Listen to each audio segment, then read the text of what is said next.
Hola mis queridos amigos, hoy estoy vestido de duelo porque voy a asistir al funeral de un querido amigo, el vicerrector de la Universidad Central, el doctor Nelson Rodríguez. Pero, ¿por qué me es tan importante esta persona? ¿Por qué esta persona significa algo muy importante en mi vida y en mis pensamientos? Porque junto con él comenzamos a cuestionar cuál es el verdadero rol de la Universidad Ecuatoriana.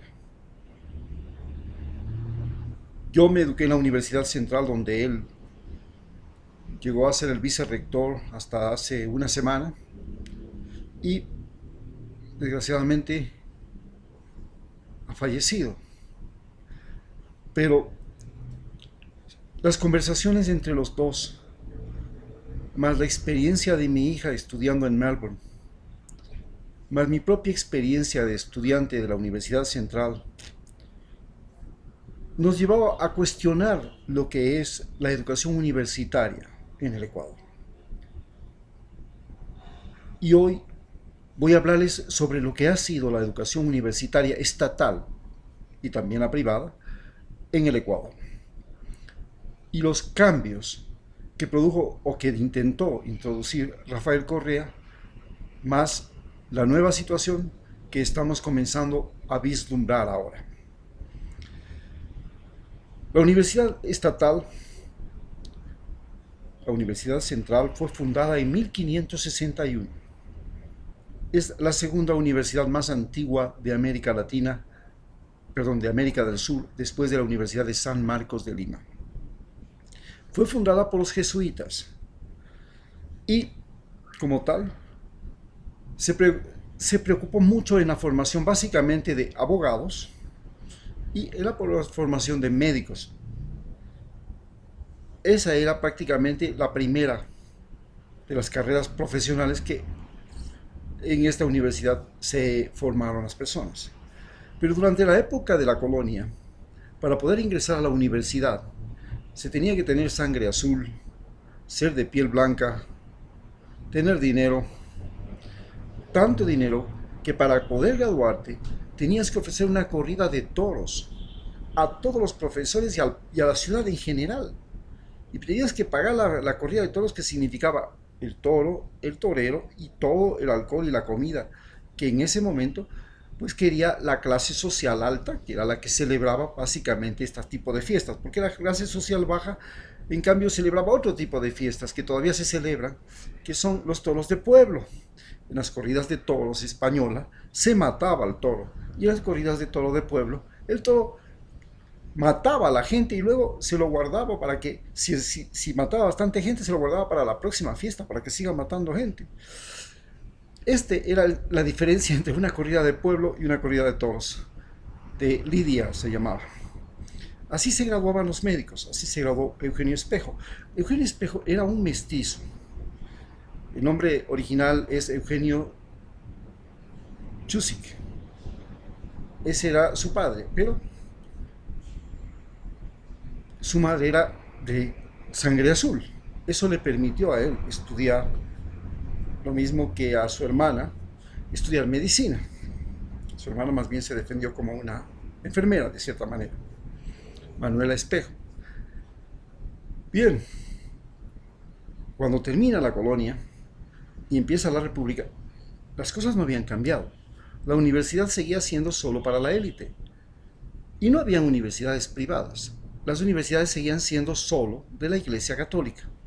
Entonces habían universidades de los jesuitas, de los dominicos, de los franciscanos, y cada uno trataba de salir adelante.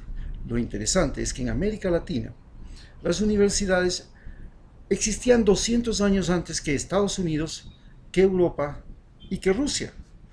Y sin embargo, las universidades latinoamericanas se quedaron atrás, en la cola, en tanto que las universidades norteamericanas pues, se convirtieron en el motor de la transformación social de Estados Unidos. Bien,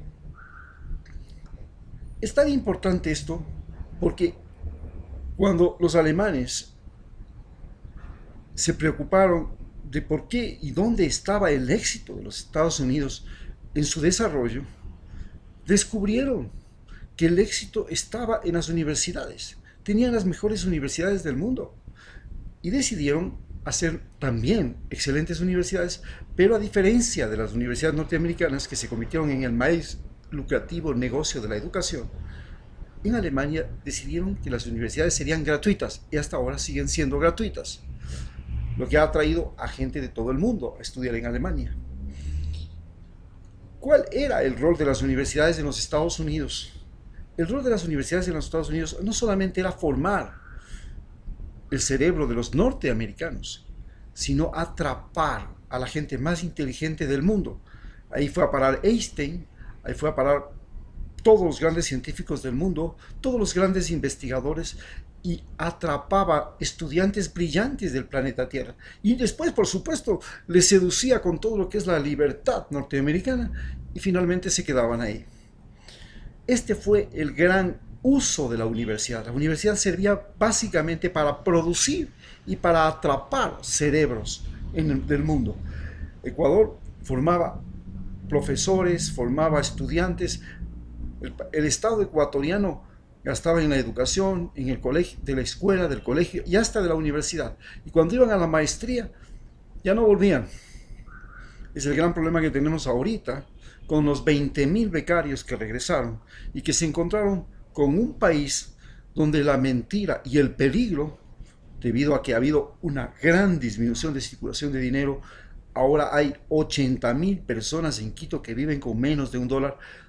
Hay 400.000 personas en Guayaquil que viven con menos de $60 al mes y hay 4 millones de campesinos que viven con menos de $68 al mes. En los campesinos la situación es menos grave que en los citadinos, porque en los campesinos la leche, el agua, el gas, si faltan, pues ahí hay la vertiente, ahí está la leña, y la leche pues sale de la vaca, los huevos salen de la vaca, y por ahí también alguna fruta, alguna yuca, alguna papa. Bueno, hay cómo sostenerse, pero un citadino no. Un citadino, si no sale a robar, como es lo que está pasando en Quito en este momento, una ola de robos interminable, imposible, que está acabando con el turismo, que está echando abajo el proyecto de Lenín Moreno de que el turismo iba a ser la fuente de ingresos del Ecuador. No, el turismo no puede ser la fuente de ingresos del Ecuador porque ha disminuido los ingresos que circula, el dinero que circula en las calles, ya no hay. El dinero que circulaba en las calles del que provenía del Estado que hacía obras y pagaba a los trabajadores. La segunda fuente de ingresos, por supuesto, era el narcotráfico, pues. Y ahora está bloqueada. Realmente Estados Unidos llegó, se unió con el ejército ecuatoriano, se unió con el ejército colombiano, han bloqueado todo lo que es la circulación de cocaína en gran parte y, por supuesto, el lavado de dinero de esto.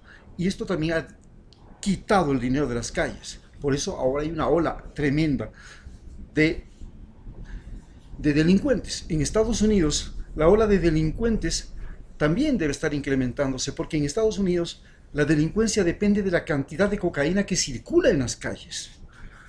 En cambio, en América Latina, en Ecuador, en Perú y en Colombia, la paz social depende de la cantidad del dinero del narcotráfico que circula en las calles. Si hay dinero del narcotráfico, hay paz social. Si no hay dinero del narcotráfico, hay violencia. Lo mismo pasa en Estados Unidos. En cambio, ya es, si hay cocaína en las calles, no hay violencia. Si no hay cocaína, hay toda clase de violencia. Bien, ¿cómo las universidades entonces se han articulado desde la llegada de Eloy Alfaro, desde que aparece la educación privada, donde la iglesia se le quita el derecho a educar y se le quitan los colegios, las escuelas, las universidades? No se les quita en realidad, se les separa del Estado.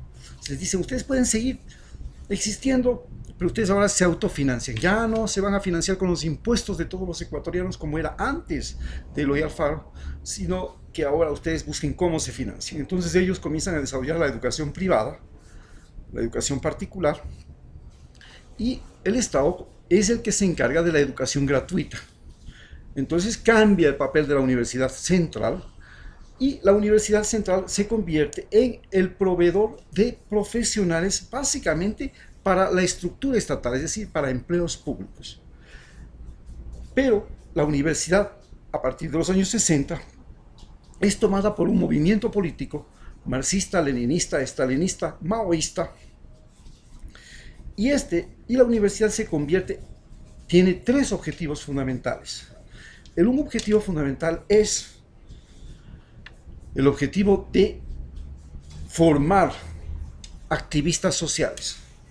El otro objetivo fundamental es de proveer a las instituciones, a los sindicatos estatales de la salud, a los sindicatos estatales de la educación, a los sindicatos estatales del petróleo, básicamente esos tres, y a los sindicatos estatales de todo lo que es el empleo público, de todo lo que es el sindicalismo público, de personas provenientes de este partido marxista, leninista y estalinista. Es decir, el MPD logra, a través de la universidad y de la formación de cuadros, introducir en Petroecuador, en el Ministerio de Educación, en el Ministerio de Salud, en todas las funciones públicas, en el Seguro Social, sus estudiantes, sus activistas políticos. Y la función de estos es que estos sindicatos públicos pasen a ser parte del movimiento político. Pero este movimiento político, para llegar y mantenerse en el poder, utiliza la violencia, utiliza la componenda, utiliza el robo de votos, el golpeteo, la intimidación a estudiantes, a profesores, a rectores, a cualquiera que sea la oposición. Utilizan métodos maoístas, métodos stalinistas de presión, y así se apropian de las universidades. Cuando llega Rafael Correa, los resquebraja. Este partido inclusive llega a desaparecer. La universidad deja de ser propiedad del MPD, y no estoy hablando solo de la Universidad Central, todas las universidades estatales eran propiedad del MPD, a tal punto que en la última campaña electoral de Rafael Correa el otro candidato que presenta a la izquierda es Acosta, un aliado de Rafael Correa que presidió el Parlamento Nacional, la Asamblea Nacional, para hacer la Constitución del 2008, y Acosta se cambia y se pasa a lo que se llama la extrema izquierda. Se une con Pachacútec, se une con MPD y lanza su candidatura en el auditorio de la Facultad de Medicina de la Universidad Estatal de Guayaquil. Entonces la universidad en realidad no enseñaba, la universidad hacía política. Yo fui estudiante de la Universidad Central. Cuando estudiaba, los muchachos del MPD, que estaban compañeros míos, eran los que pasaban los años sin problemas. Los demás repetían el año, simplemente, o teníamos muchos problemas. Porque los muchachos que eran del MPD eran amigos de los profesores. No solamente que eran amigos de los profesores, les hacían las fiestas, recogían las cuotas extraordinarias y les ofrecían hasta chicas compañeras que estaban mal en calificaciones para las fiestitas y el pago con el cuerpo de las notas. Era un sindicato absolutamente corrupto dentro de la universidad. Era un poder absolutamente corrupto. Además cobraban a los estudiantes. El MPD se abastecía de dinero cobrando por los servicios higiénicos de la universidad. Eran los dueños de los bares de la universidad. Eran dueños de las copiadoras de la universidad. Y todos los que tenían bares, copiadoras, servicios higiénicos, tenían que darle un porcentaje a una krisha, como dice la mafia rusa, un pago a esta mafia que era el MPD dentro de las universidades. Además, cada paseíto, cada guía de observación era organizada por el MPD. Se pedía cuotas a los estudiantes y una parte era para el partido. Y así funcionaba todo. Así funcionaba la universidad. Entonces, la universidad tenía otra finalidad. Además de proveer de personas para sus sindicatos estatales, además de proveer profesionales para el Estado, para esto, además era un proveedor de recursos del partido MPD. Era el mayor proveedor de recursos del partido MPD, las universidades estatales. Cuando cae Correa, en este momento, y viene Lenín Moreno, este poder comienza a restaurarse. El MPD inclusive va a ser restaurado como partido. Aparece un partido que se llama, con la lista número 2, y este partido se asocia, siendo de extrema izquierda, se asocia con la derecha, con la extrema derecha, contra Rafael Correa, y ahí logra abrazarse con Lenín Moreno, y ahora estamos viviendo esta situación. Pero, ¿qué pasaba en cambio en las universidades norteamericanas? Las universidades australianas, donde fueron a parar muchos estudiantes ecuatorianos. Estas universidades, que primero eran unas captadoras de cerebros y formadoras de cerebros, captadoras, robaban al mundo entero cerebros, inteligencia.